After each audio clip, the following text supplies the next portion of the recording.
முஸ்லிம்களுக்கு அல்லாஹ் ரசூலும் சொன்னதான தீர்வாக இருக்க முடியும். ஆகவே நாம் பிறந்த குழந்தைகளுக்கு நோய் நொடியிலிருந்தும் பல்வேறு விதமான முசீபத்துகளிலிருந்தும் எல்லா விதமான ஆபத்துகளிலிருந்தும் ஷைத்தானுடைய தீண்டல்களிலிருந்தும் நாம் பிள்ளைகளை பாதுகாக்க வேண்டும் என்றால் அல்லாஹ் ரசூலும் கற்றுக் கொடுத்த அழகான சுன்னத், குழந்தைகளுக்கு அக்கீகா கொடுங்கள். ஆண் குழந்தையா இருந்தால் 2 ஆடு, பெண் குழந்தையா இருந்தால் 1 ஆடு. இன்னைக்கு நம்ம அக்கீகான ஆடு வாங்கணுமே ஹசரத், அதுக்கு அவ்வளவு செலவாகுமே, என்னால் அவ்வளவு முடியாதே என்று இயங்கக்கூடியவர்களுக்கு நம்முடைய சென்னையில் உள்ள ரஹ்மானியா ட்ரஸ்ட் அழகான ஏற்பாடு செய்கிறார்கள். அவர்கள் மாடுகளிலே கூட அக்கீகாவுக்காக பங்கு சேரலாம். அந்த குழந்தைகள் பேரில் அக்கீகா கொடுங்கள்.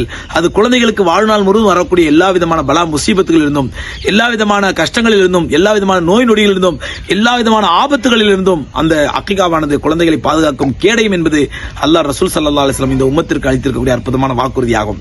அந்த வாக்குறுதியை நம்பி சகோதரர்களே, நம்முடைய குழந்தைகளுக்கு அக்கீகா கொடுங்கள். உங்களுடைய அக்கீகா கடமை நிறைவேறுவதற்காக சகோதரர்களே, இந்த எளிய வழியை, இந்த அரிய வழியை பயன்படுத்திக் கொள்ளுங்கள்.